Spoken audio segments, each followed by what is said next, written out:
What do you do if you've graduated? You're trying to find an opportunity. You're trying to look to break through in corporate America. You're trying to find a place where you can demonstrate your passion, where you can make your capabilities known. What do you do? Do you jump online? Do you start applying for jobs? Do you ask for referrals? Do you try to become part of a group of some kind that is learning a particular expertise? Do you go back to school, which is what many people do when they can't figure out what to do? I think the answer to all of this in terms of getting a great opportunity is to be excellent, is to figure out how to be excellent, find a place where you can be excellent, and do that as soon as you can and in a major way. I'll tell you what happened to me. I was going to start my own business, but I had a fire in my apartment. So I wound up in corporate America because a friend of mine said, look, my dad works on Wall Street. I know you're going through a tough time. Why don't you go down there and see him? He said that we could use someone like you in our firm. I went down there. I got a job instantly because I was known as someone who was studying business, who was interested in business, who was focused on business. I was hired right away. Fast forward a few years, I had left that company, which was a bank on Wall Street, found myself in a media company, and I was working in the back office of this media company. And this department that I was in served another department that was more of the sales and marketing engine of the company.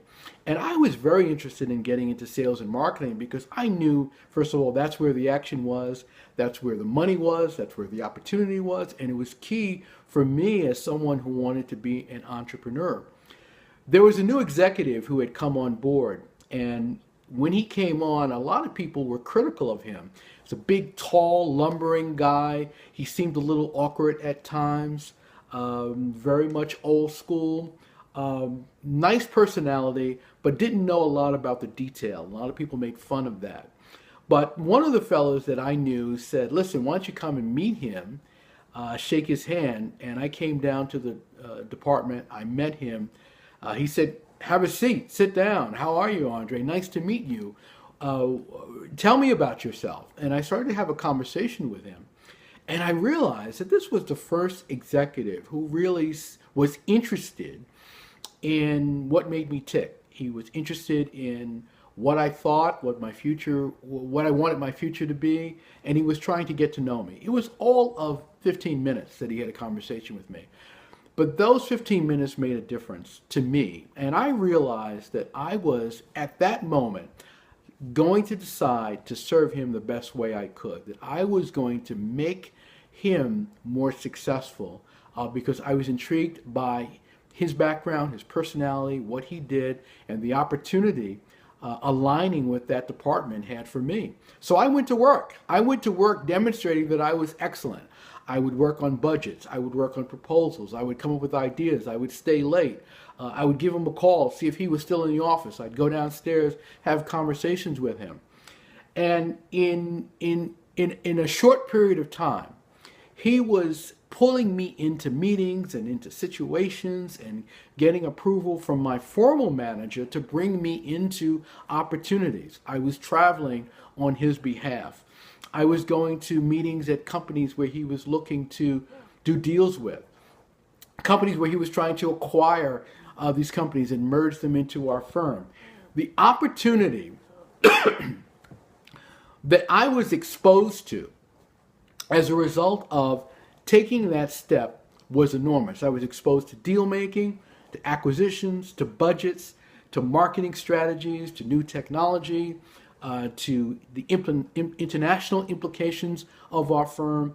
I just learned so much by deciding that I was going to get involved. There was no formal position for me. I was coming in and out of that department trying to see how I could help, what I could do, how I could volunteer, how I could participate, how I could demonstrate that I was excellent. Well, what happened is someone who worked in that department got ill. And that person took leave for an extended period of time. It became clear that she wasn't going to return. And so he had extra headcount that he could play around with. And there was a fellow who worked in that department, and he really wanted that full-time position which would act as a liaison between that department and the department that I was in. But the executive confided with me and said, listen, this guy doesn't hustle. 5:01, he's on the elevator going down. He never volunteers to do anything. He never submits any ideas. He's not a go-getter. He doesn't demonstrate that he's ambitious. I don't see leadership in him.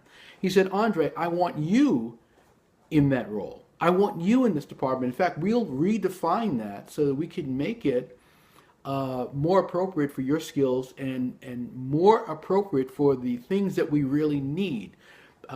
So he modified the position. And the manager that I was working for at the time was shocked. In fact, he came to me and he said, boy, this guy has this impression that you want to work for him.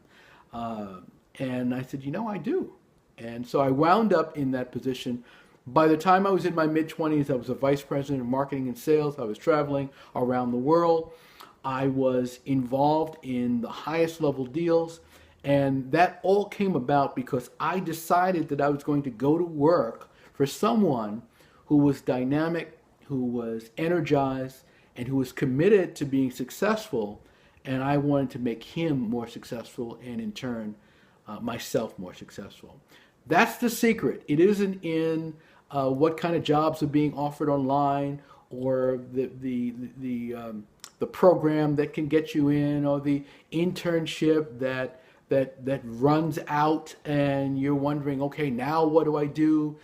You've got to knock on the door and commit yourself to being excellent. And once you get in, you got to demonstrate that. You got to work late. You got to come in early.